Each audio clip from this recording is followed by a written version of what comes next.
Përmbledhja e ngjarjeve kryesore të ditës në Radio 7. Qeveria e Maqedonisë së Veriut me propozim të komitetit drejtues mori vendim për shpalljen e gjendjes së krizës në komunën e Gostivarit për një periudhë 30 ditore.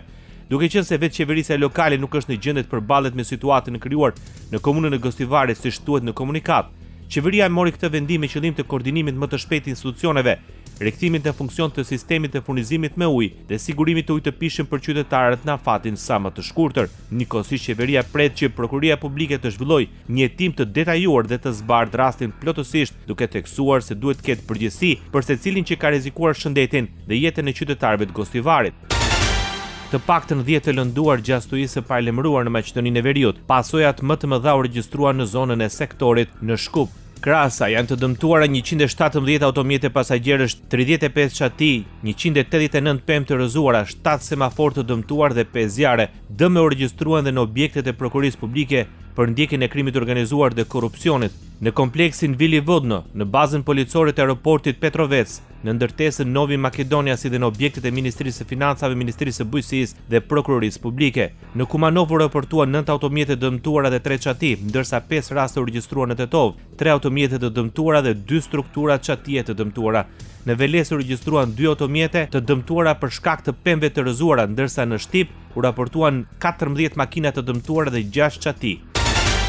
Alianca për shqiptarë vlerëson se rezultatet e fundit të analizave mikrobiologjike të ujit nga 4 pika në Gostivar tregojnë se situata po shkon drejt stabilizimit. Alianca vlerëson se nuk duhet të shpejtojmë në gjykime, etiketime dhe akuza pa përfunduar puna profesionale e institucioneve. Ajo kërkoi të ndërpritet gjua ofenduese dhe përçarëse me arsyetimin se shëndeti publik nuk mund të shfrytëzohet për përplasje politike. Në reagim vlerësohet gjithashtu si e rëndësishme përfshirja dhe mbështetja e qeverisë dhe institucioneve qendrore në tejkalimin e situatës. Instituti Hidrometeorologjik i Kosovës paralajmëroi nivelin portokalli për të gjithë territorin e Republikës. Sipas institutit, gjatë kësaj periudhe pritet zhvillime të fuqishme që do të sjellin stuhi lokale me bubullima të shoqëruara në disa rajone me rreshe intensive shiu breshër dhe era të forta me karakter stuhish. Instituti vlerëson se kushtet atmosferike mund të shkaktojnë rrezik të lartë nga goditjet e rrufes, përmbytje të shpejta lokale, dëmtime në rrjetin elektroenergjetik dhe telekomunikacion, si dhe dëm në objekte, automjete, infrastrukturë dhe kultura bujqësore. Rajoni. Ambasada e Shteteve të Bashkuara të Amerikës në Prishtinë bën thirrje për marrjen e masave për garantimin e përfaqësimit të serbëve në institucionet e vendit. Reagimi erdhi pas dekreteve të ushtruesit të detyrës së presidentes Kosovës Albulena Haxhiu për largimin përfundimtar nga puna të 20 prokurorëve serb të cilët kishin dhënë dorëheqje në vitin 2022. Ambasada amerikane nënvizoi se kushtetuta e Republikës Kosovës e garanton përfaqësimin e serbëve në institucionet e vendit. Ne presim që qeveria e Kosovës të sigurojë që serbët të kenë mundësi të barabarta dhe të jenë në gjendje të marrin pjesë plotësisht në jetën politike dhe qytetare, tha një zëdhënës i ambasadës amerikane. Në javën e parë të gushtit pritet të mblidhet seanca konstituive për Kuvendin e Kosovës. Ushtruesi i detyrës së presidentes Albulena Haxhiu paralajmëroi caktimin e kësaj date në fund të javës. I ka mbështetur dhe i kanë përshëndetur takimet që janë zhvilluar ndërmjet kryeministrit dhe kryetarit aktual të vetëvendosjes Albin Kurtit. Siç e dini, ai ka pasur 2 takime, njëra me Partinë Demokratike të Kosovës dhe tjetra me LDK-n. LDK-ja i ka pezulluar takimet për shkak të zhvillimeve të brendshme. Është shumë e rëndësishme që sa më parë këto takime të vazhdojnë në mënyrë që të arrihet një marrëveshje për çështjen e presidentit, apelon Albulena Haxhiu. Kryeministri i detyrë i Kosovës Albin Kurti nuk ka pranuar të përgjigjet pyetjeve të gazetarëve, nëse është duke pritur që Lidhja Demokratike e Kosovës të mbajë kuvendin e jashtëzakonshëm përpara se të nisin diskutimet për formimin e institucioneve të reja. Kurti është pyetur nëse zhvillimet e brendshme në LDK përfshirë thirrjen e kuvendit të jashtëzakonshëm janë pjesë e pritjes së tij përpara se të nisë diskutimet politike për formimin e institucioneve. Kryeministri vajni duke pritur për të qartësuar qëndrimet e LDK-s për të vazhduar takimet apo cilat janë nova të radhës. LDK-ja ditëve të fundit është përfshirë në një proces të brendshëm pas kërkesës për thirrjen e kuvendit të jashtëzakonshëm, ndërsa zyrtarët e kësaj partie kanë bërë të ditur se aktualisht janë duke zhvilluar procedurat për verifikimin e nënshkrimeve dhe delegatëve. Radio 7, zëri pozitiv i qytetit. Shqipëria mbetet vendi me peshën më të lartë të shpenzimeve për ushqim në raport me ekonominë. Mbeten pas vendet e Bashkimit Evropian dhe të gjithë rajonit. Për Kosovën nuk ka të dhëna. Në vitin 2025 shqiptarët shpenzuan për ushqime një shumë të barabartë me 20.4% të prodhimit të brendshëm bruto, që do të thotë se rreth 1/5 e gjithë ekonomisë përdoret vetëm për blerjen e produkteve ushqimore. Në rajon pas Shqipërisë renditet Malezi me 19.9% prodhimit të brendshëm bruto të shpenzuar për ushqime, pasuar nga Bosnja dhe Hercegovina me 19.1% dhe Maqedonia e Veriut me 17.9%. Serbia regjistron një nivel dukshëm më të ulët me 12.8% të prodhimit të brendshëm bruto. Raporti thekson se pesha kaq e lartë e shpenzimeve për ushqim tregon se familjet shqiptare vazhdojnë të shpenzojnë pjesën më të madhe të të ardhurave për nevojat bazë, ndryshe nga vendet me ekonomi më të zhvilluar, ku një pjesë e madhe e buxhetit familjar shkon për arsim, shëndetësi, transport, kulturë dhe argëtim.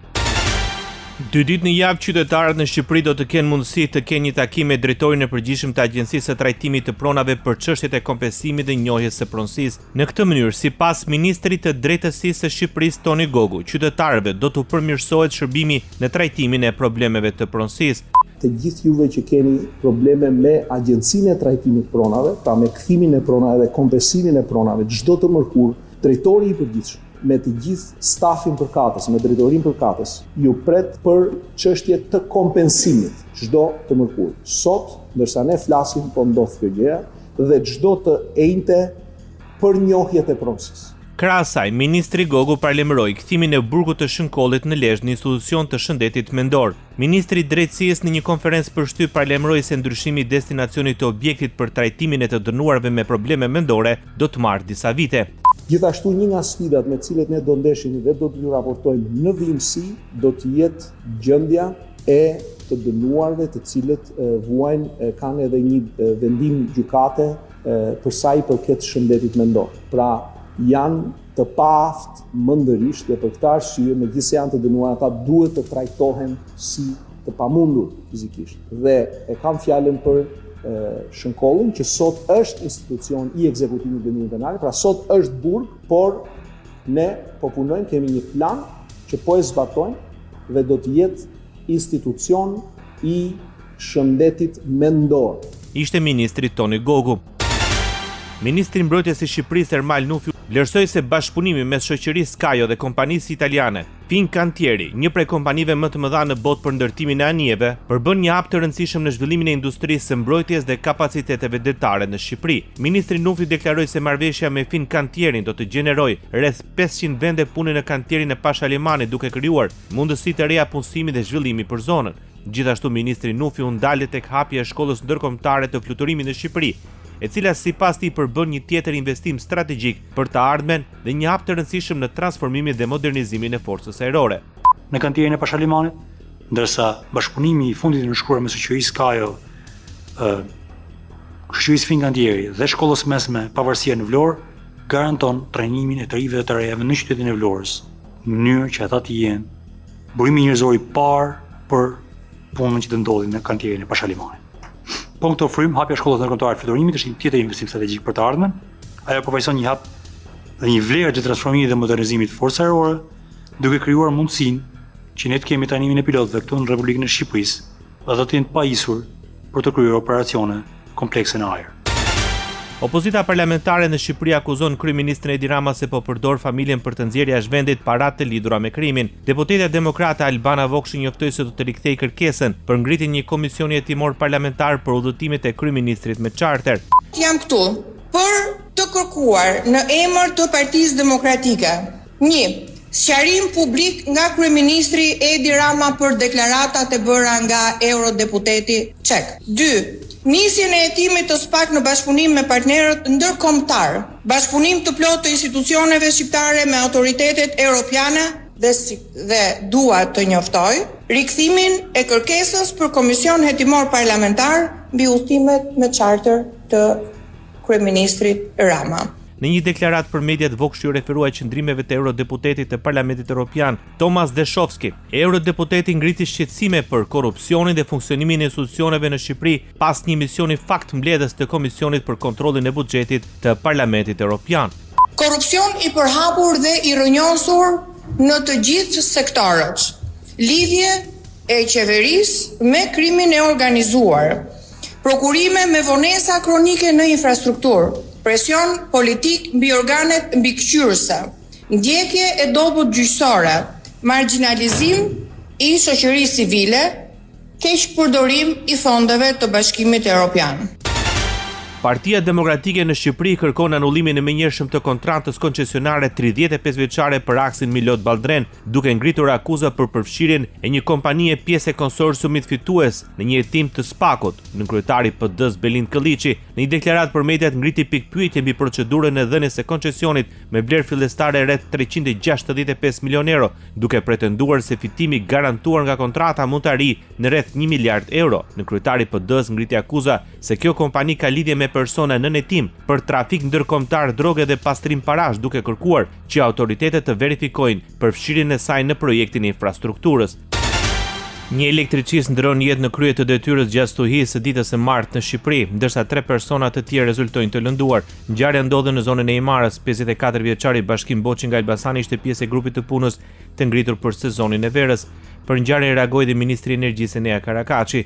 Të lënduarit janë plagosur nga thyrja e xhameve të automjeteve të dëmtuara nga rrëzimi i një pishe pranë stadiumit. Njëri prej tyre është goditur nga degët e një peme ndërsa este në motor. Stuhia rrëzoi pemë të shumta në bulevardin e Sarandës dhe shëtitorin e Ksamilit, të cilat janë hequr gjatë natës. Në Vlorë rrëzuan pemë dhe shkaktuan dëme në lokalet përgjatë lungëmarrjes. Disa zona kanë pasur probleme me energjinë elektrike. Bota.